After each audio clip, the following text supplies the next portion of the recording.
Assalamualaikum warahmatullahi wabarakatuh. Perkenalkan, saya Ebriano Rahma Purwanto dari Farmasi 5 ASR Universitas Muhammadiyah Gresik dengan NIM 191105031 ingin membahas mengenai bisnis konsep.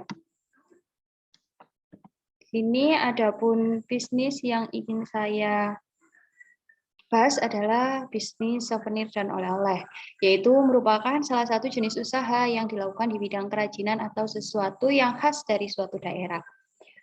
Di sini bisnis tersebut tergolong bisnis yang memiliki peluang sangat menguntungkan karena banyaknya wisatawan lokal ataupun mancanegara yang berkunjung di daerah wisata. Untuk strateginya, yaitu yang pertama menentukan jenis bisnis souvenir dan oleh-oleh, mempersiapkan modal bisnis, yang ketiga memilih lokasi bisnis dan souvenir, serta oleh-oleh, dan yang keempat memperhatikan desain dan berbagai produk oleh-oleh, yang kelima mencari supplier yang sesuai dengan bisnis souvenir dan oleh-oleh yang dijalankan. Untuk yang keenam mencari karyawan terbaik, yang ketujuh menentukan target pemasaran bisnis, yang ke-8 melakukan promosi, yang ke-9 memastikan bisnis souvenir dan oleh-oleh memiliki izin, yang ke-10 memberi ciri khas bisnis dan souvenir dan oleh-oleh, yang ke-11 memberikan pelayanan terbaik untuk konsumen, yang ke-12 melakukan evaluasi. Untuk selanjutnya yaitu menentukan jenis bisnisnya, yaitu di sini dikarenakan banyaknya wisatawan yang berkunjung di Indonesia, khususnya di kota wisata, menjadikan banyak pilihan usaha yang dapat kita tekuni. Contohnya, dengan menjual berbagai kerajinan khas daerah, seperti batik yang menjadi warisan dunia dari Indonesia, ataupun pakaian adat dari daerah yang kita jadikan tempat untuk memulai usaha. Ada lagi makanan, seperti bakpia yang berasal dari Jogja, kue pai susu yang berasal dari Bali, dan ada juga wingko babat yang berasal dari Lamongan. Adapun persiapan modal bisnisnya, hal yang harus dilakukan adalah merancang berapa anggaran dana atau modal yang kita perlukan, yaitu mencakup pembangunan tempat bisnis, modal souvenir dan oleh-oleh, serta dana yang digunakan sebagai dana darurat ketika ada sesuatu hal yang tidak kita inginkan. Jadi modal ini harus dipersiapkan secara matang. Yang ketiga, memilih lokasi bisnis, souvenir, dan oleh-oleh. Ini lokasinya bisa di daerah yang ramai dengan wisata dan juga mempunyai tempat strategis di daerah wisata, misalnya di dekat pantai ataupun di dekat pemandian seperti itu. Untuk yang keempat, memperhatikan desain dan berbagai produk oleh-oleh. Dengan menggunakan bahan yang terbaik dalam pembuatan segala jenis souvenir dan menjaga kualitas produk yang akan kita jual, itu akan menambahkan kesan pelanggan ingin kembali ke tempat itu.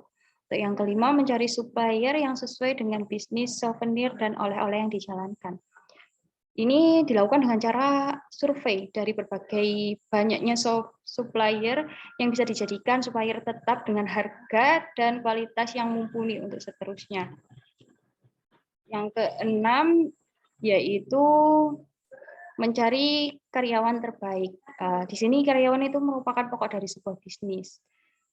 Jadi kita harus mencari karyawan yang bisa diandalkan dalam kegiatan promosi barang, yang merupakan hal yang penting untuk memulai usaha souvenir dan oleh-oleh. Yang ketujuh, menentukan target pemasaran bisnis souvenir dan oleh-oleh, yaitu targetnya yang akan kita capai adalah wisatawan lokal ataupun mancanegara yang sedang berlibur atau menjalankan bisnis. Sedangkan yang ke-8, melakukan promosi. Di sini promosi bisa dengan cara via website ataupun promosi online. Dan juga melakukan beberapa penawaran langsung ketika ada wisatawan yang berkunjung di tempat usaha, serta melakukan diskon yang dapat menarik perhatian pengunjung. Ke-9, memastikan bisnis dan souvenir dan oleh-oleh memiliki izin. Jadi kita harus memiliki izin usaha, apalagi di daerah yang termasuk daerah wisata. Jadi sebaiknya kita memiliki izin dari pemerintah. Seperti itu. Untuk yang ke-10, memberikan ciri khas bisnis dan oleh-oleh. Dengan memberikan pelayanan yang bisa menunjang kembalinya pembeli dan juga memberikan desain barang yang unik ataupun makanan yang mempunyai cita rasa yang enak, itu bisa menunjang kembalinya pembeli. Dan yang ke-11, memberikan pelayanan terbaik untuk konsumen. Ya, dengan cara pelayanan prima seperti tadi, yang paling penting dalam melakukan bisnis dapat menarik pelanggan untuk datang kembali. Yang ke-12, melakukan evaluasi souvenir dan oleh-oleh. Itu dengan cara melakukan berbagai pengecekan, mulai dari hal yang besar sampai hal yang kecil. Jangan sampai ada cacat di barang ataupun kerusakan seperti itu. Jadi kesimpulannya ada berbagai pertimbangan yang harus dilakukan saat memulai bisnis souvenir dan oleh-oleh sebagai acuan dalam mencapai bisnis yang sukses dan selalu berkembang. Terima kasih. Wassalamualaikum warahmatullahi wabarakatuh.